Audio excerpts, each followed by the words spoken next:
Hello, everyone. I'm Alexandra Vacroux, the Executive Director of the Davis Center for Russian and Eurasian Studies at Harvard University. Welcome to our season finale, as it were, the 2020 finale of the year. We are so thrilled to be having a conversation with Maggie Paxson, Margaret Paxson, I guess, on scholarship and song, on her amazing work on Russian villages, French villages, including songs, performances. We are going to cover a lot of ground today. Thank you so much, Maggie, for agreeing to come on this little trip with me. It's my pleasure, completely my pleasure, Alexandra. So Maggie and I have known each other about 15 years. We met at the Kennan Institute, where she was more of a, more officially, I guess, a social scientist than she might say she is now. She describes herself as a social anthropologist, but also a lapsed anthropologist. And we're going to get into that a little bit later. But she's written a brilliant book on Russia, on social memory in a dying Russian village, which we're going to talk about. And she's also written a new book called The Plateau about a French village. She specializes in these villages, I guess. And we're going to talk about them. But before I go through the charade of introducing you with what I think is important, I wanted to ask Maggie if you could introduce yourself with what you think is important in explaining how you've come to be here talking to me about this new book of yours today. Oh my goodness. Well, I'm so happy to be here. I can't imagine a more lovely conversation to have that would, take the arc of these different pieces of, my own journey. So somewhere around in college, I found myself becoming an anthropologist. It felt like a very natural thing to do, to peel open the world of questions about what the world is about, to get to say, everything matters. Every kind of question that you can imagine matters when we think about what is this group of people like, or what is that group of people like, or what is that group of people like. And I remember I didn't decide to study anthropology in a linear way. Basically, I found a course in the McGill University course book that was called Symbols, Systems, and Ideologies. And I was like, that's the thing. But I can also say that my whole young life, I battled inside between the meaning of art and the meaning of science, actually, and dedicating myself to one or the other. And I kind of couldn't decide. And anthropology kind of felt like a line of inquiry where I could do both in effect, because I could ask big, huge questions about the poetry of life, dreams, about everything that mattered to people, but I could also try to understand it. So I became an anthropologist, and the first fieldwork I did was as a graduate student at the University of Montreal. I had to learn French to be a graduate student there. And then I did fieldwork in Russia, which is how we came to know each other, in a tiny village in Russia. Hang on a second. Like, I understand the New York to Canada thing, right? But Canada to Russia, that's a big leap. So how is it that you became passionate about Russia and Russian villages? So actually, that is a good question, because it is, I don't talk about this very often, but had the Soviet Union not collapsed, I was probably destined to do a PhD project in rural India, because that was what I had done my master's on, the sort of Hindu community in Montreal. And I was fascinated by different aspects of life in India. My advisor had done his fieldwork in the Himalayan mountains in that region.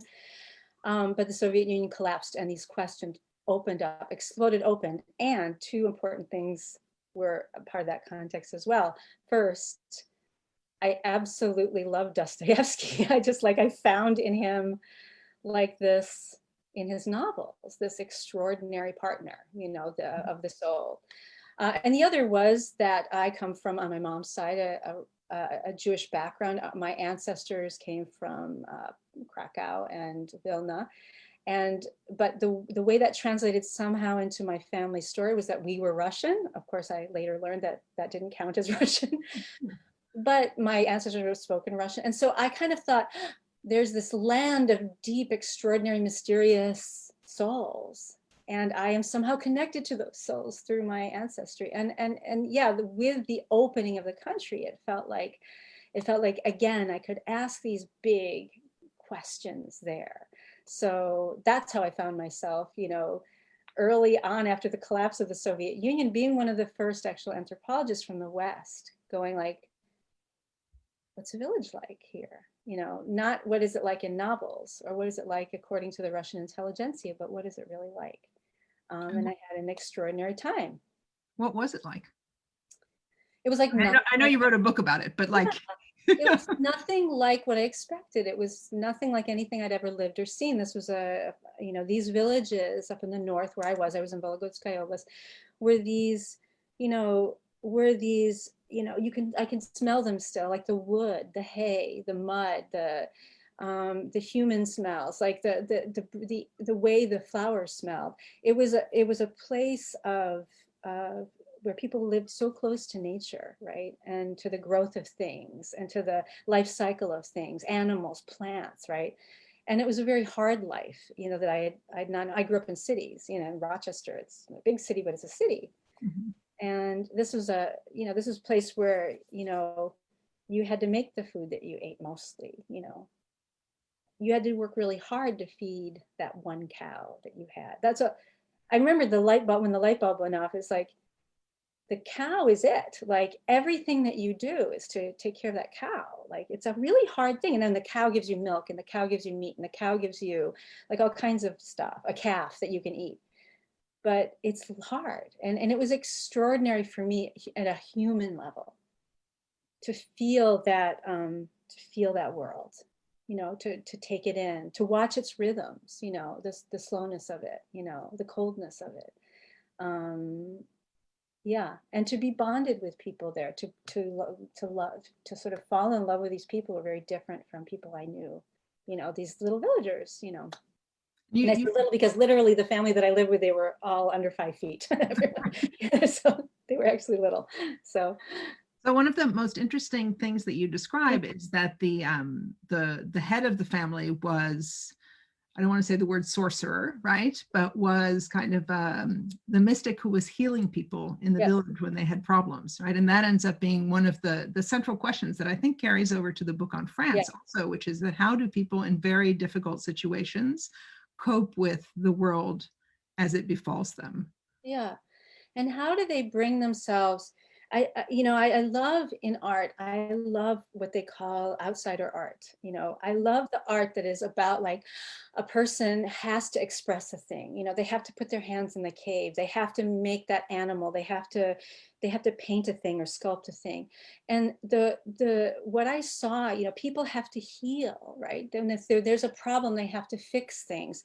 And what do they do in those moments to wrest some of the power around them into their own bodies or the lives or the hearts of their people in their community?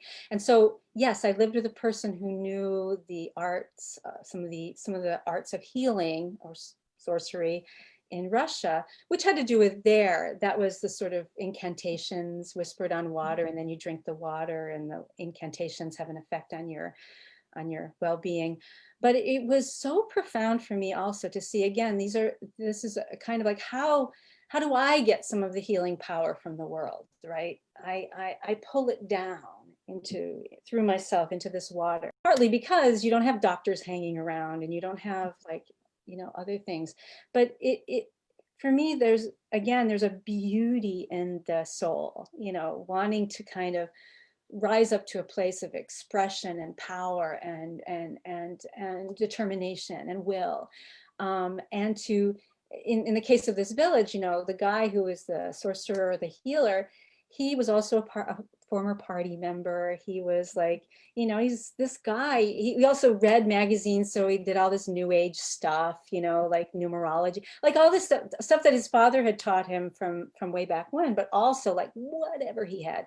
He considered himself an Orthodox Christian, so he had icons he was like taking any tool he could, because it was like, there's something larger. I don't know what it is, but there's something. So there's that. For me, it was very profound, actually.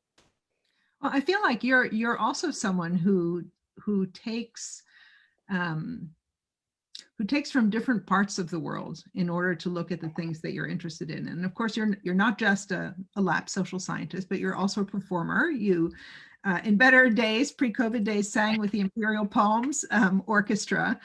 And and are a performer not just of anthropological practices, but of music as well. And I think one of the great pleasures of this hour that I want to give to our audience is the possibility to hear you sing. And you have generously offered to do so and to lead us off with a Russian song. So I'll let you introduce the song. And well, then thank you. I mean, this is always feels a little bit absurd, especially when I first joined the band and I had just come out of academia. We'll talk about that later, but yes, I do. I sing. And I guess that struggle of the arts and the sciences never got over it. And in Russia, when I lived in Russia, music was actually a really important way of interacting with people, talking to them. Mhm. I was just saying how I would go from the woman I lived with would take me from house to house, from babushka to babushka, and say, "This is Maggie.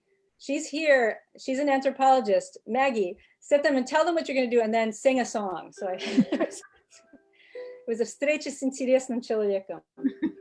So this is a song called "Темная ночь," and it is from 1943 from the film Dva бойца. It's my favorite song in Russian to sing, although I have other favorites to listen to.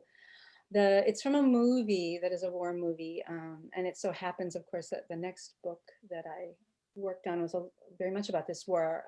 The first one in Russia had a lot about the war as well, but it's set in a bunker. These men are sitting around in a bunker during the war, and we hear this sort of drip, drip, drip of water from the ceiling. And one of the men, played by Mark Bernes, I think, he starts to sing this song. It's called "Темная ночь," dark is the night.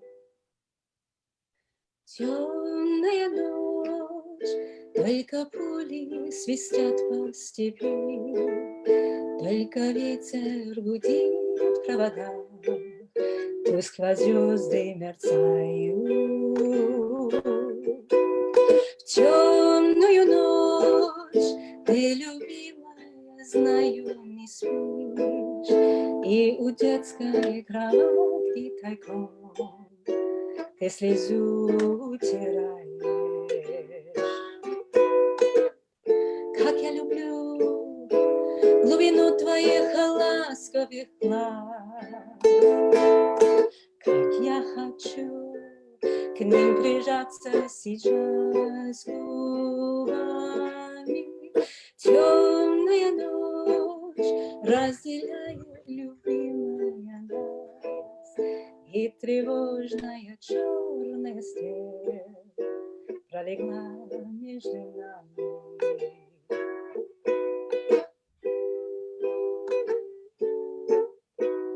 Верю в тебя, дорогую подругу мою, эта вера от пули меня темной ночью хранила.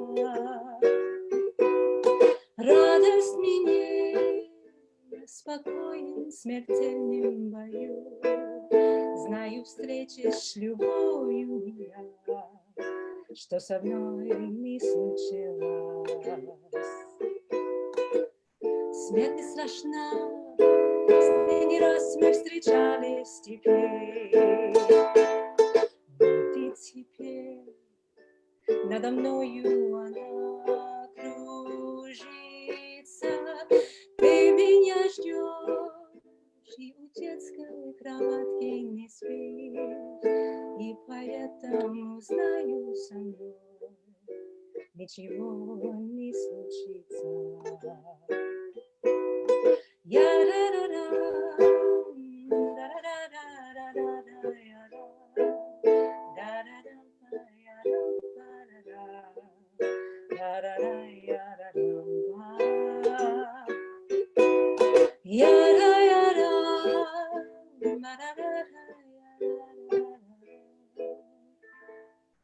И поэтому знаю, со мной ничего не случится.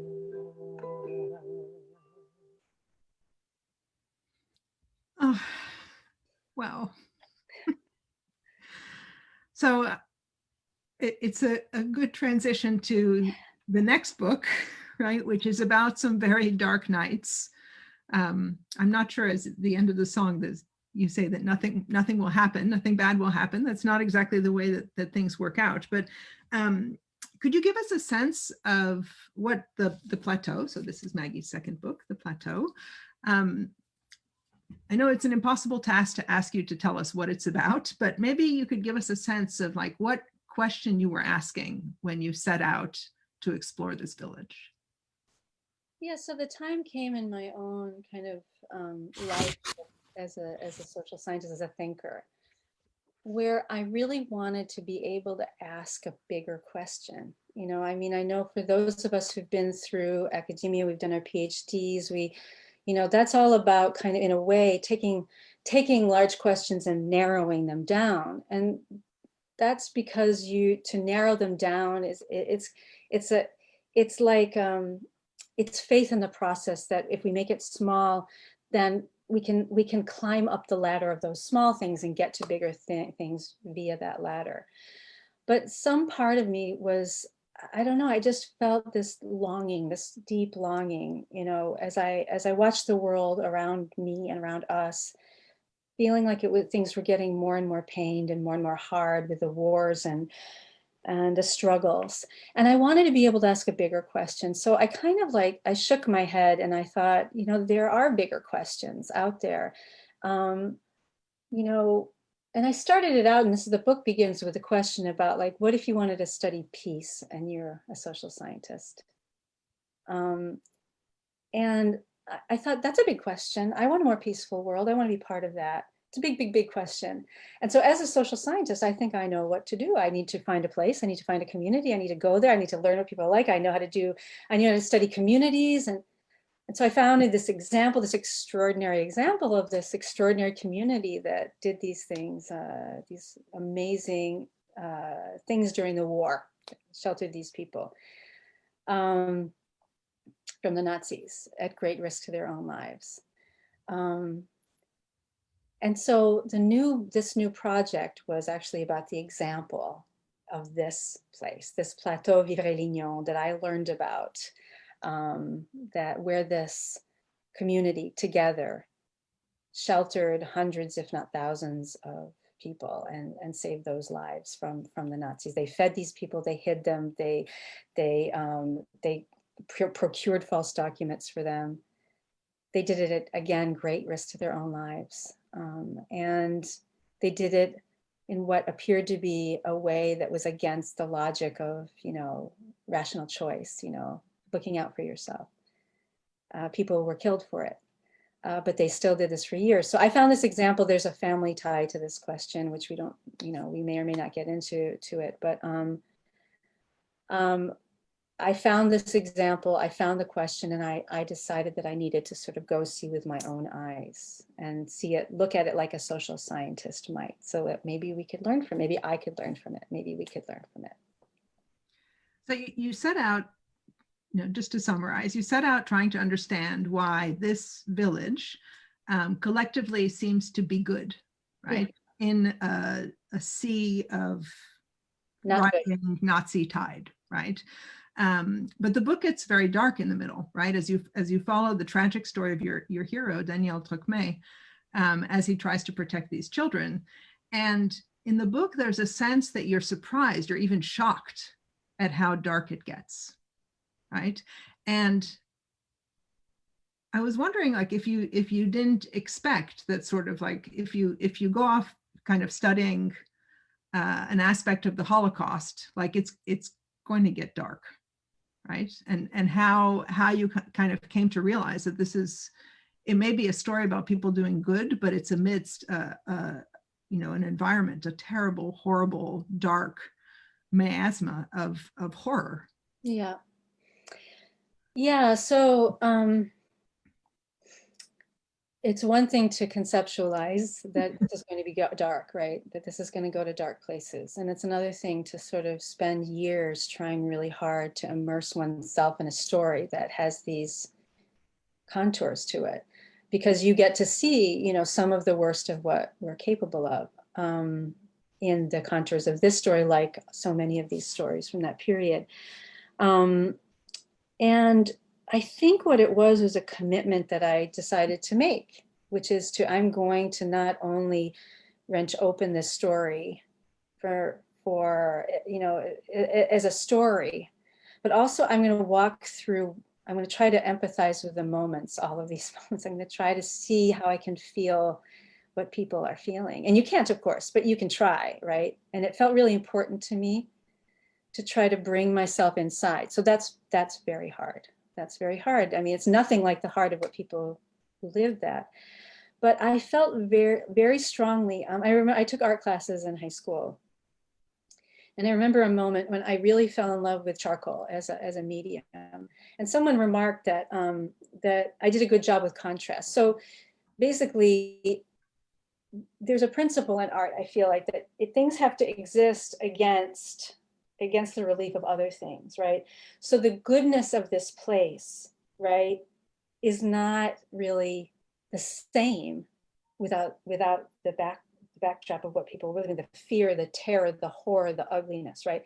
What they did, and you know, we're not getting into details, but they are in the book. I mean, it's you know, much of it is hospitality and kindness and generosity, but it's so different when set against this story, right? Then it becomes brilliant and radiant and, you know, the hope of the world. You know, when we see that people can take care of other people in such an environment, then that becomes the kind of this then that's the sort of large human artwork, that this beauty that they make, right? So in other words, yeah, I felt like I needed to be able to see, I need to open myself up to the darkest parts of it if I was going to understand the stakes of the goodness, you know. I felt I had to do that. That means that the reader has to kind of come with me for that. Well, I remember also at some point we had been talking about this book when you were probably halfway through it.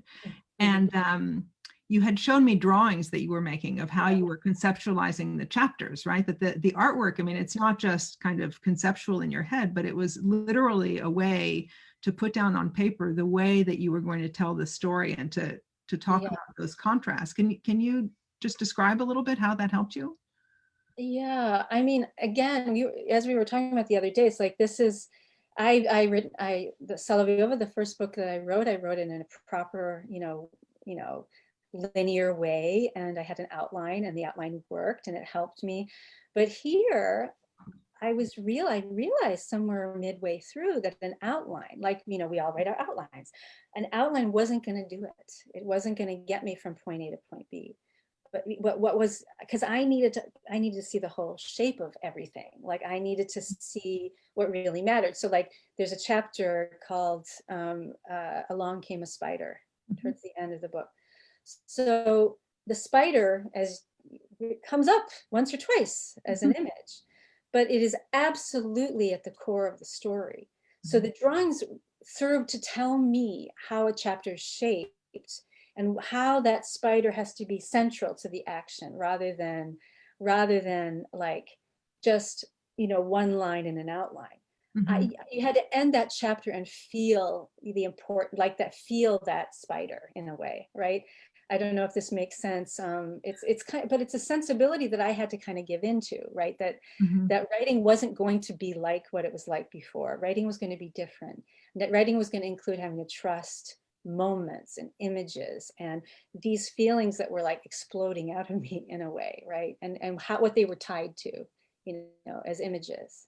You know, one of the things I noticed as I was reading the book is that the titles are very evocative, right? There's the spider, there's Chirim Shah, there are different words, and when you start the chapter, you don't know what they mean, right? But their meaning becomes so clear that at the end of the chapter, I was like, no, I get it. Now I understand that title, and it had such resonance, right? In a way that, you know, sometimes you don't even notice what the titles of chapters are right here, but they're so fundamental to kind of drawing you through the story, and so different in terms of the imagery or the ideas, or, you know, even Russian words. I mean, one of the things that's so interesting is the way in which your Russian past, right, and your experience, especially with people from the Caucasus, kind of comes crashing into your French village, right? And how it all comes together. And even though you might have tried to compartmentalize, like, I'm tired of hearing stories of, you know, the war and Chechnya, and now I'm going to study France, like somehow everything comes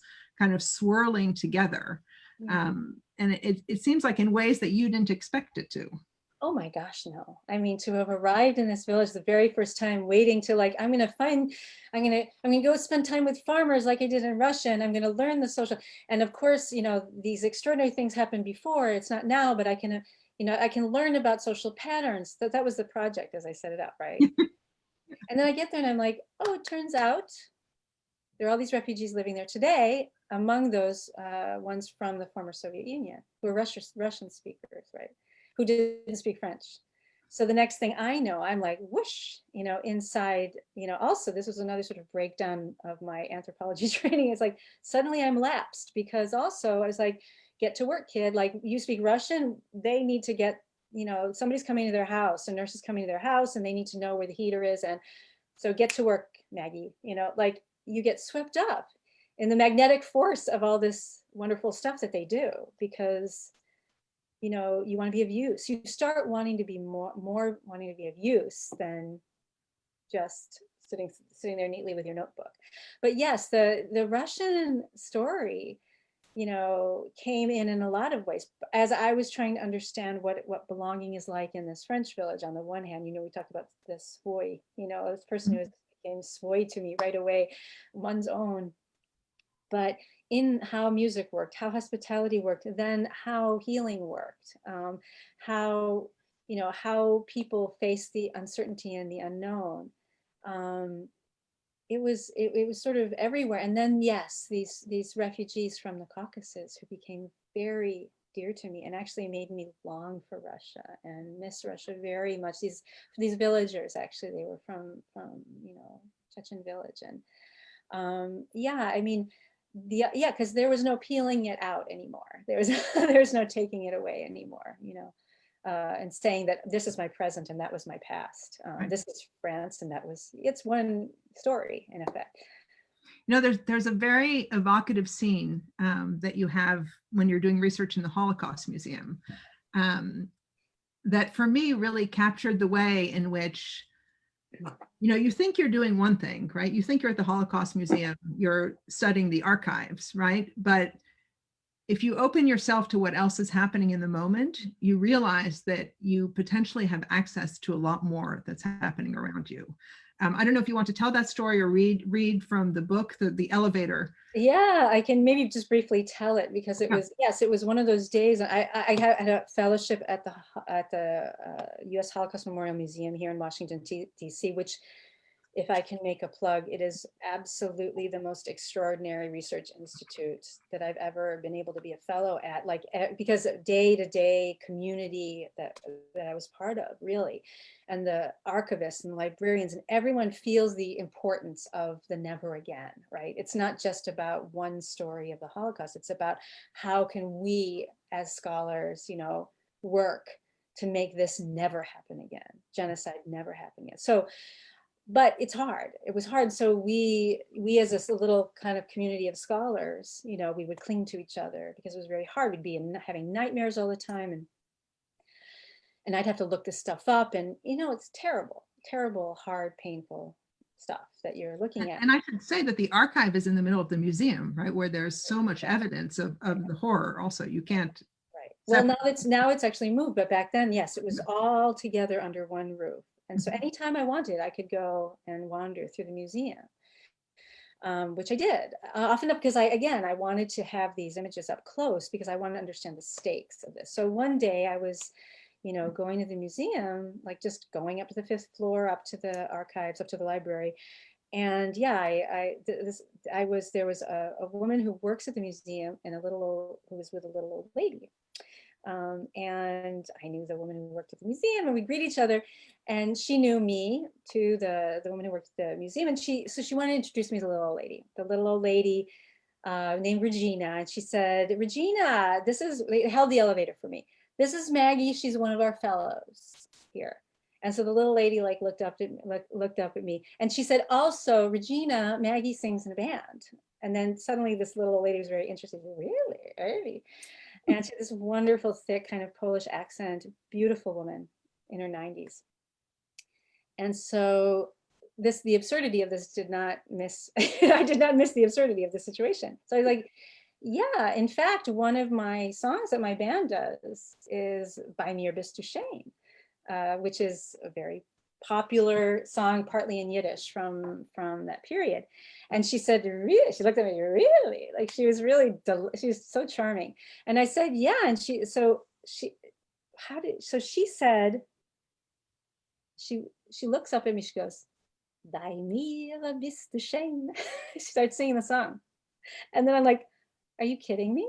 Like I'm in the elevator and the Holocaust meeting. And then so I pitch in with the second line, please let me explain, because my band does this song.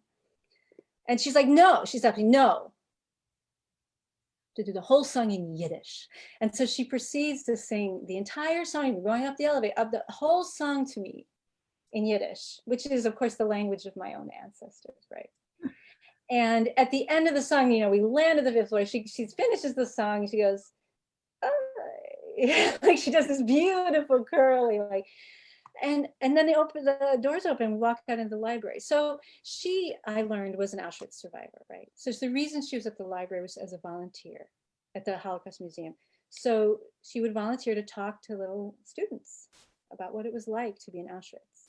And she would show them the number on her arm.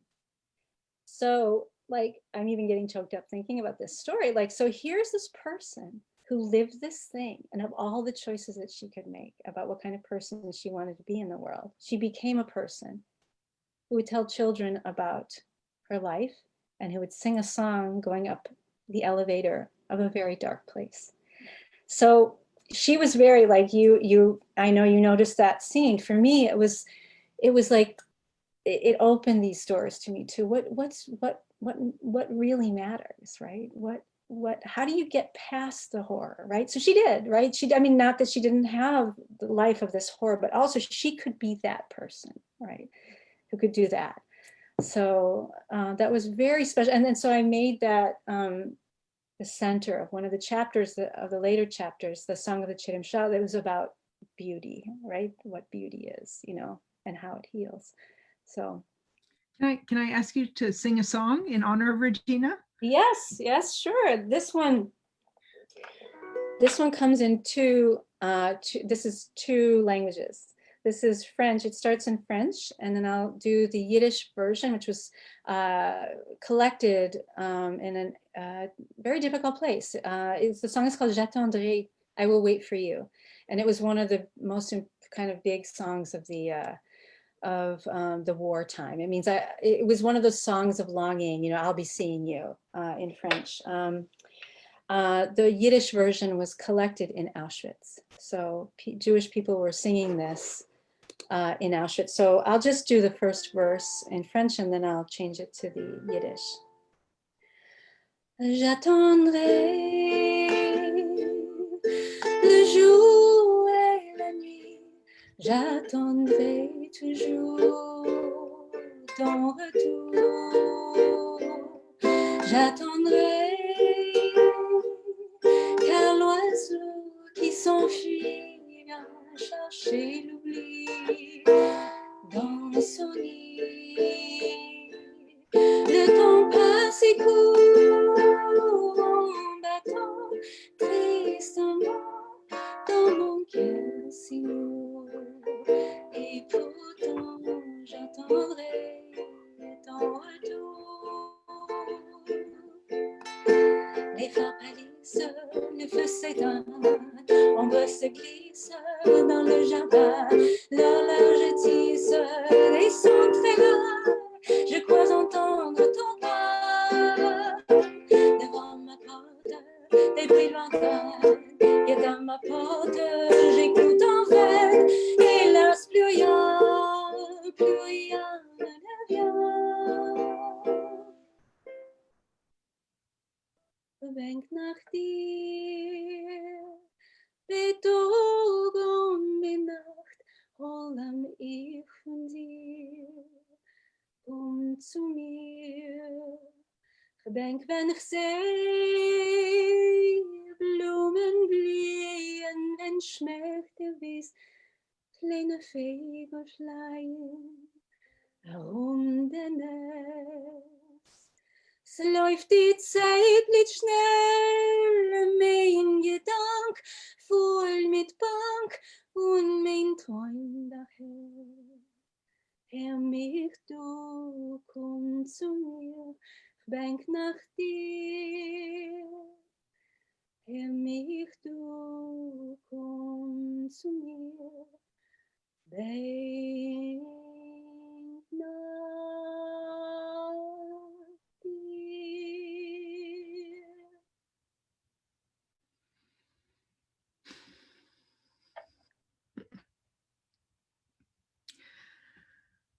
So, sorry. I imagine that your music and singing in the band must somehow, it just has to find its way into the way that you're thinking and the way that you're writing. Like, how has the increasing role, if it's fair to say that it's increasing role of music and performance in your life affected the way you write? How is, I mean, I know that the genre is different between the first book and the second, but also you seem to be so much more open to all of these different influences and ways of being and seeing the world. How has it changed the way that you write? Well, it's interesting because I joined this big band. I'd been a lover of this kind of music since childhood. My mother can attest to that. You know, sneaking in, watching the Fred Astaire, Ginger Rogers movies. And when I was little, I love this music of this period. The music of this period also happens to be the music of my band, and it happens to be the music of the background music of this book, you know. And in fact, one of the chapters, as you might recall, starts with a song, a Chartreuse song that was popular in the moment when the action takes place. I joined the band at the same time. So at the beginning, there's this rather absurd situation where I was almost like, you probably recall this. I was like I wasn't sure about telling people all the costumes, sparkles, feathers. And it was a situation of like Holocaust Museum by day and then feathers by night, you know, like it was really strange, but it was really actually helped me a lot because the music is such a pure love of mine. And the band became such a pure love of mine. And with all of it, the absurd dancing that we do. I mean, it's beautiful, wonderful to get to do these dances of the period and these songs of the period. And my adorable band leader and two band leaders now, Duck and Shushu Scantlin. But so how does this tie together? Actually, over time, I began to learn as I was working hard on this book, that not only was the music important because my ear was very tuned rhythmically and to sound, and not only because these songs provide a kind of empathy and opening to this period, but also because technically there were lessons about what does it mean to get up in front of an audience and sing and share a song. So Shushu Scantlin, my beloved Shushu, I remember this very early on, this lesson. You know, I do some solos and I sing, you know, with the other sort of singers and some trios and quartets. But Shushu told me that when you're in front of an audience, what you should do, the right way to do it, is to imagine the people out there as all the most beautiful, beloved, darling people you've ever known. Because it's true, that's what they are, right? They're all lovable. And you, as a singer, right, that if you're lucky, you get to give them a song that would cause maybe a husband and wife to hold each other more tightly, or for them to feel things are going to be okay, or just to give them some gentleness. So the orientation on that way, it's the opposite of this sort of like, look at me kind of model, right, of art, right? So in fact, she said, and I think this is really true, when you're on a stage, in the moment you see yourself as if in a mirror, then you ruin everything. Like once you become self-conscious, you betray those listeners. So the actually very, very important music lesson that translated into the writing was that the writing needs to be this kind of thing that is for the reader, right? You are of service to the listener, and you love them. You have to love them, the people that are going to be reading your book. Maybe one day, if you're lucky, your most tender stories that you get to tell, maybe they'll open that book and you'll to kind of get out of the way of yourself, right? You're kind of, maybe people will think I'm smart, or maybe people think I'm wise, or maybe people think I'm, virtuosic, and get rid of that, get rid of that whole thing and try to make it literally every day. I would have to wake up and like, get out of my way, like, because it's hard to write these things, right? And there's a kind of you guard yourself with fancy sentences, right? So you have to take that away. So, and make it more pure. So yeah, getting out of the way of it, and letting that beauty kind of come at the very most lucky thing, the beauty will kind of come through, right? You, and not be you, but come through you. But that must have been so difficult, right? Because you're such a steady and steadying presence in the book, right? You are really narrating the story from the inside, which is again like a big departure from academia. But can you talk a little bit about how it is that you do manage to do that, right? The book is not about you, right? But you are still the narrator. Like, how did you make that work, and why did you choose to do it in that way? Well, yeah, I mean, I think I had done little bits of first person writing before, essays and things like that. I think I thought when I started that I was like, okay, this is going to be a tough subject, and the reader will need me in a way to be kind of an orienter. So like, I got to be these eyeballs, and I'll try to make them amiable. I wrote this somewhere, amiable eyeballs. Like you'll kind of like me enough, like you'll kind of come through because, oh, those eyeballs will take me to a nice place. But the more the story cracked open, the more I realized that the reader doesn't need my biography. They don't need details about my life. They don't need to know my favorite, flavor of ice cream. They don't, or, remember the time when, but they do need a companion, because it's a hard book. They like need an actual companion. And so with the help actually of my wonderful editor, Becky Salzman, who encouraged me in this direction, she was sort of saying maybe more than those eyeballs are needed, right? Maybe more of you. And so I was hesitant. I'm a shy person. I'm a pretty private person. Performer, people sometimes think people perform are extroverted. It's not, it's those two things because when you're performing, like it's not this other thing, but so I thought the readers were going to need a companion. And also, I don't know if this resonates with you, but in a way I was asking the reader to do a very hard thing, right? Which is to not only to find their own way into this story and ask themselves hard questions, right? Mm-hmm. And I felt like if I didn't model that, right, then how could I expect a reader to do that? Because the message in the book, in a way, it has to do with us all kind of learning, becoming seekers together, in effect, right? Or on our own.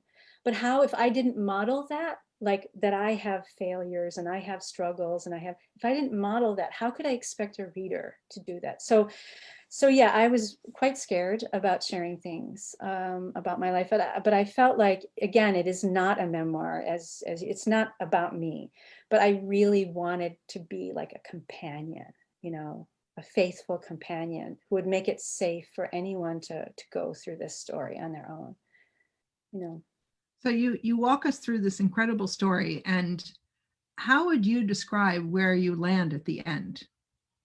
How do you understand what you discovered? Well, there are a lot of sides to this, right? Yeah. I think that it's not that I landed that, science can't teach us how to be better, right? How to build a better society, how to emulate good societies in our own social practices and get better. But I think really I had to sort of, I landed that all of this we have to like do in our own selves and our own hearts as well, right? And that if you want to be good, right, when it's hard to be good, which is I think how I set the book up that way, how to be good when it's hard to be good. You need practice, you know, you need to try and you need to have practice and doing that thing. I mean, there are answers that I think are embedded all the way through. I think one of the things that really matters at the end is that how we learn how to invest our actions, you know, with meaning, you know, the things that we do in apparently small ways, that these can have tremendous effect in the world, you know, for good or bad, actually. But if we charge the world around us with meaning, like this child in front of us, that poor person here, you know, someone who's struggling, someone who's suffering, what do they need? And how to forget ourselves in the meantime. That, you know, that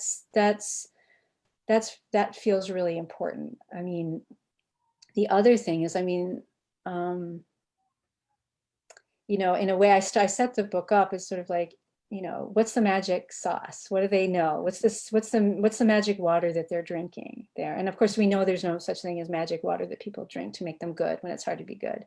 There's no magic potion for that.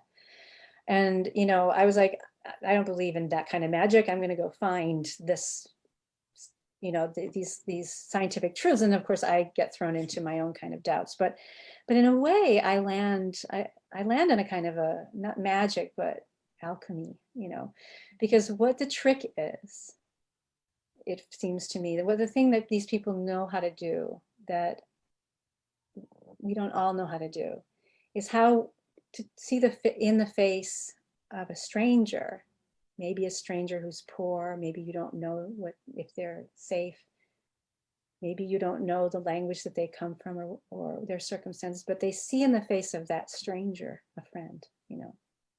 That's alchemy, right? Because and they are able to do that. How that's a thing that we can learn how to do too, you know. So I mean,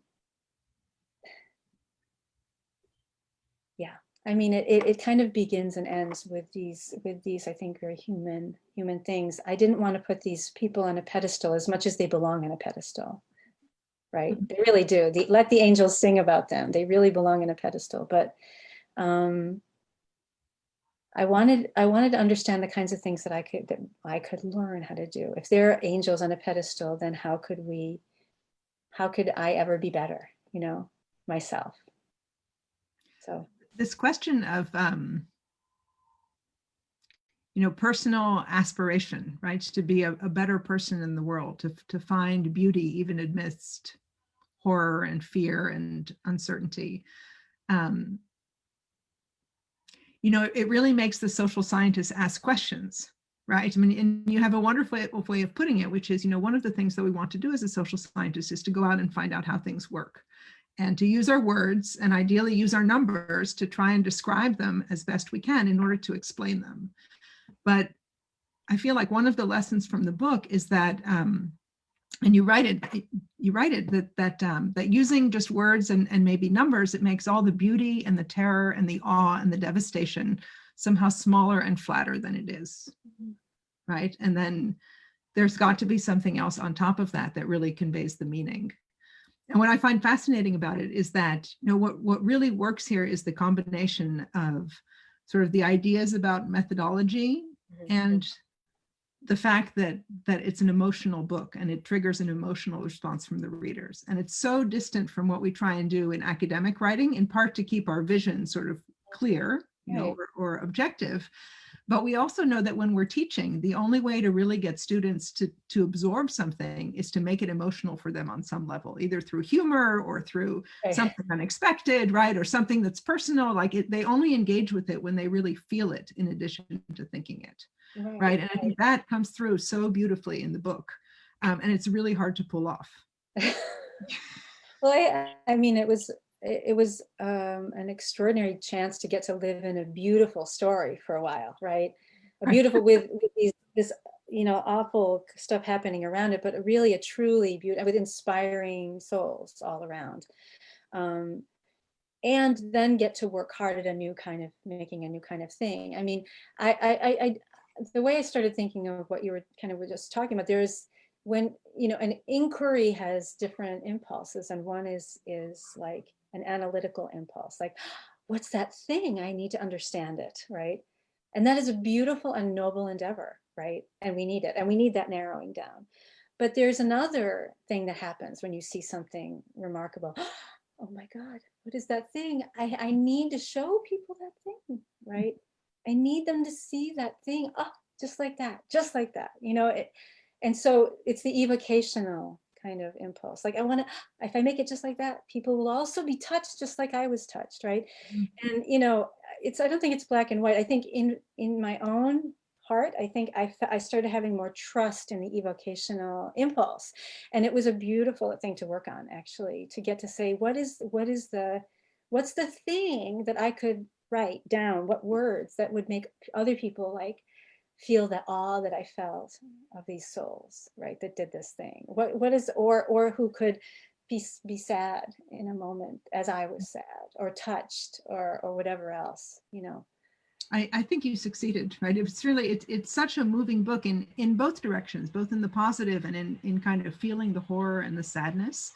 And I feel like, you know, as the nights get longer, it gets colder, 2020, like enough said, like it's just, you know, as we think back and we reflect on where we are at the end of this year, right? And what kind of experiences we've had. Isolation, you know, has been extremely hard for most people. And it's given us a lot of time to kind of think about what's in our heads and how we might want to be different when we're not in isolation anymore. But I wanted to ask if maybe you could bring us out on kind of a holiday song, something that evokes kind of the possibility of joy and a better future. I'd be happy to. I'll do my best with whatever voice I have left. But this is a song, actually, that's my favorite holiday song. Of course, I grew up in a family, Jewish mother, Baha'i father, Christian grandmother, Buddhist aunts, Muslim roommates. I'm a Baha'i, like all these things, like all these different religious kind of backgrounds, and plenty of beloved people in my life who have no religion whatsoever, and pure and radiant hearts. But this song comes from, my aunt taught me this song. My aunt she in many ways is the propulsion behind the book, is she sent me this book called Lest Innocent Blood Be Shed by Philip Haley when I was, years ago. And it is the story of what happened in the Plateau Vivre-Lignon. And it took me years to read it because, you get a book from your aunt, you don't always read it right away, even if you should. I have nieces and nephews, even if you should. So this song, let's see what I can do. Is this the same aunt who got you to try out for the Imperial Palms Orchestra? The other aunt. Oh, okay. The other aunt. You have a lot of good aunts. They're all artists and they all do some kind of music or other. But so this song is, actually, it's from what century? Its origins are in 12th century France. And I love it so much because I think, even though it's a Christian song, I think it gets to the heart of all these beautiful impulses about what love can do and what the offerings of love can do, right? So it's called The Friendly Beasts, and I think it was translated from the French in the 20s, but hope my voice lasts. If it doesn't, you can sing quietly. I'll sing quietly. Jesus, our brother, kind and good, was humbly born in a stable road. The friendly beasts around him stood. Jesus, our brother, kind and good. I said the donkey, all shaggy and brown, I carried his mother up hill and down. I carried his mother to Bethlehem town. I said the donkey, all shaggy and brown.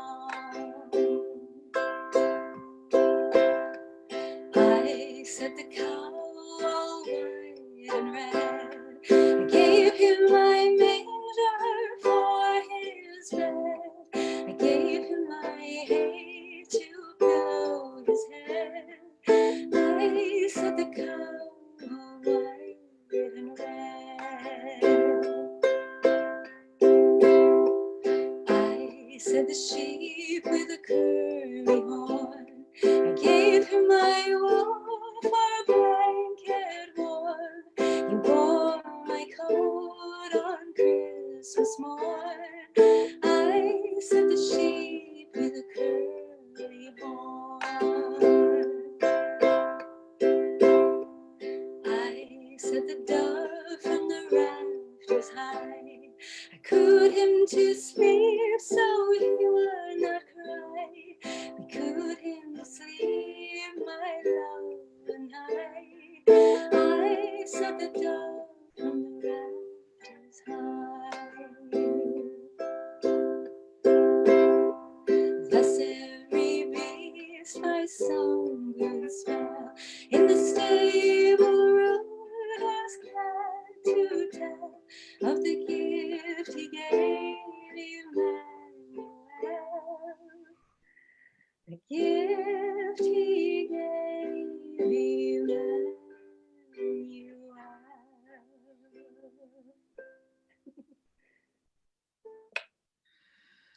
Wow. This is where we would be sitting next to each other and I would stand up and give you an enormous hug and never let you go. Oh, I want it. I want it. Oh, thank you so much, Maggie, on my behalf, on the behalf of our audience, for just giving us this beautiful afternoon and experience, and so thought-provoking about all of the things that are important to us. It's really, it's the perfect way to finish the year. Oh, my pleasure, dear friend. I was so happy to be asked by you. What could be more fun than this? We should do this. Nothing, it turns out. Thank you so much. Thank you. And I know I have family members out there and friends out there from my childhood, and so hello to everybody. Thank you for coming. So yeah, thank you for coming, and we'll find a good excuse to do it again next year, I think, definitely. Please, and we can do it maybe one day. We won't be person. We can do it in person. That would be exciting. Wonderful. Well, thank you. And thanks to you guys for helping too, Penny and Danielle. Yeah, the Davis Center staff, as always, behind the scenes, keeping the trains running on time, the water running, the lights on, and everything else. Thank you, everybody, and happy holidays to you. Thank you, and to you too. Bye.